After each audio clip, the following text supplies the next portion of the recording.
Assalamualaikum teman-teman, kamu tahu tidak kira-kira kenapa ya baterai handphone bisa diisi ulang? Lalu apa penyebab balon udara bisa terbang? Kembang api yang memiliki warna yang beraneka ragam? Dan juga kenapa ya seorang pasien harus menggunakan cairan infus? Ya, semua itu terjadi karena adanya unsur kimia di dalamnya. Aku tahu, kamu tahu, kita semua tahu.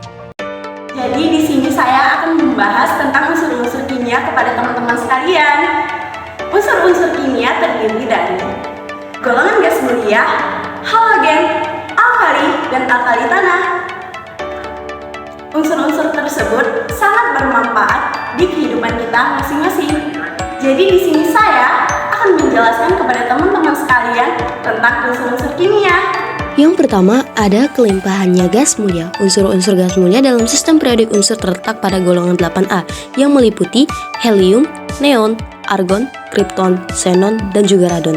Sesuai dengan namanya, unsur-unsur gas mulia memiliki elektron valensi yang penuh, sehingga di alam tidak ditemukan dalam berbentuk senyawa, melainkan dalam bentuk atom-atomnya dan dapat dikatakan sebagai unsur yang bebas.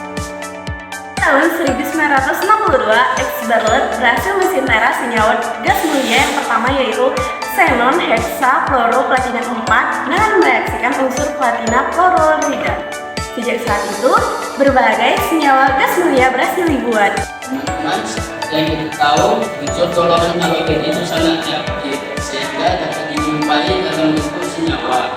Halogen berasal dari bahasa Yunani yaitu halo yang artinya garam, dan halogen dapat ditemukan dalam bentuk garam anorganik. Ketiga, kelimpahan alkali. Jadi teman-teman, yang ketiga, kelimpahan alkali terletak pada golongan 1A pada SPU. Unsur logam alkali ini juga memiliki sifat yang reaktif dan hanya dapat kita jumpai dalam senyawa. Salah satu unsur alkali adalah natrium yang banyak kita temukan dalam air laut, dan natrium itu kita gunakan dalam sehari-hari, contohnya garam. Dan yang terakhir yaitu adalah alkali tanah. Alkali tanah terdapat pada golongan 24 dan SPU, dan unsur logam ini juga ditemukan dalam bentuk senyawa karena bersifat reaktif dan terdapat di dalam senyawa berlium yang ditemukan dalam bentuk mineral. Dan berilium ini disebut beril dan magnesium karena ditemukan dalam mineral air laut seperti dolomit. Kemudian teman-teman, unsur kimia memiliki dua sifat, yaitu sifat kimia dan sifat fisika. Yang pertama adalah sifat-sifat gas mulia. Gas mulia adalah unsur-unsur golongan 8A. Disebut mulia karena unsur-unsur tersebut sangat stabil. Dan juga sifat pada gas mulia terdapat dua sifat, yaitu sifat fisika dan sifat kimia. Lalu yang kedua, sifat halogen. Unsur halogen adalah unsur-unsur golongan 7A. Istilah halogen itu berasal dari bahasa Yunani, yaitu pembentukan garam. Dinamai demikian karena unsur-unsur tersebut dapat bereaksi dengan logam yang membentuk garam. Kemudian yang ketiga, sifat alkali. Kata alkali berasal dari bahasa Arab yang berarti abu. Air abu bersifat basah. Oleh karena itu, logam-logam golongan 1A membentuk basa-basa kuat yang larut dalam air. Yang terakhir yaitu adalah sifat alkali tanah.